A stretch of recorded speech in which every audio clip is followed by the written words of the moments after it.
In July of 2011, the final space shuttle mission was flown. Also in 2011, NASA offered a tile from a space shuttle to schools around the United States to commemorate the 30-year launch of the first space shuttle. This is one of those tiles. It's made of glazed silica glass.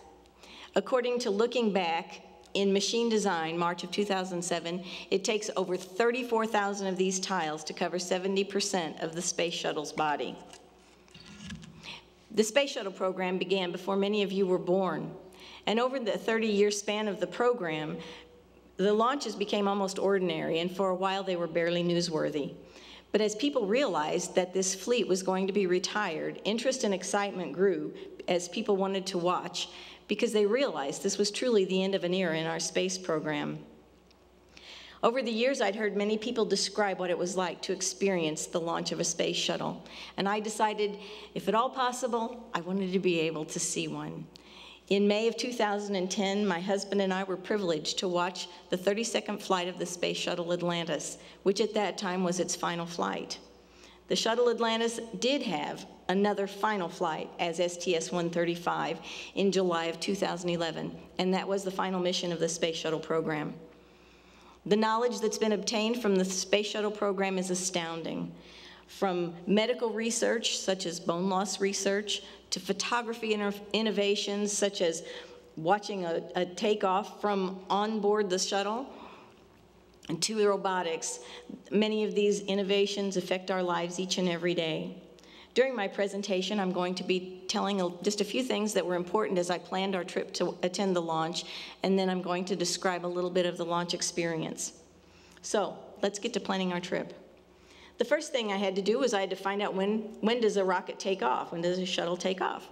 I went to the nasa.gov website, and they have a schedule of upcoming rocket launches.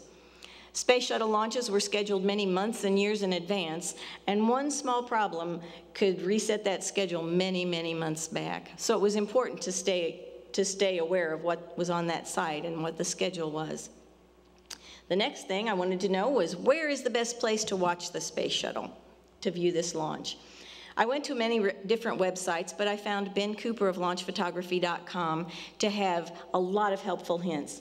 In his opinion, the NASA Causeway is the best place for the public to watch the launch.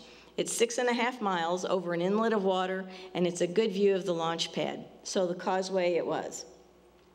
Next, how do I get tickets to watch the launch from this causeway?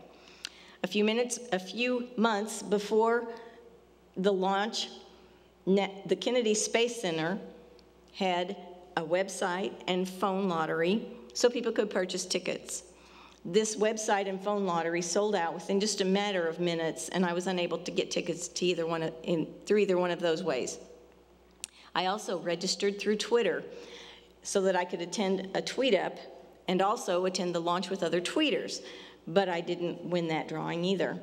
I was able to purchase tickets to view the launch from the Astronaut Hall of Fame, but it wasn't the Causeway, and I wanted the Causeway. So I went back to launchphotography.com and found a reference to some bus tour companies that offered launch tour packages. So I was able to get tickets to watch from the Causeway. The last thing I had to do was I had to find a place to stay. Many of the hotels in the Cape Canaveral and Cocoa Beach and Titusville areas are sold out months in advance. So I went to the website vrbo.com, which stands for Vacation Rentals by Owner, and we were able to rent a condo for a week at a very reasonable price. Now the planning is done. We're in Cocoa Beach, and it's time to go watch the launch. We had to catch our bus at about 5 a.m. We were able to take just a soft-sided cooler and a couple of bags with our supplies, but everyone was excited. Our first stop was the Visitor Center at Kennedy Space Center. We had to go through a security check and lots of long lines, but they moved everyone through pretty quickly. While we were at the Visitor Center, we could view the attractions of the Visitor Center, we could buy some food, we could buy souvenirs, we could tour the Rocket Garden, and we could wait, and we could wait, and we could wait, and wait we did. Finally, about 11 o'clock, they started boarding the buses for the Causeway. It was just a short trip, and as we got off our bus, there were people everywhere as far as the eye could see, and there across the water was the launch pad. As I got my binoculars and looked through them, it looked just like it was on TV, and I was so excited. I was here in person. There were loudspeakers in the area so we could keep updated about the launch, and also so that we could hear the final countdown. It was a beautiful, hot, cloudless, windy Florida day, and the wait was on. The crowd started getting excited. It was T-minus 2 minutes and counting. I stood up, dropped my camera from my lap, and it broke. Less than 2 minutes to launch, and my camera is broken. Thankfully, I did have a camera in my phone, and I was able to get just a couple of shots.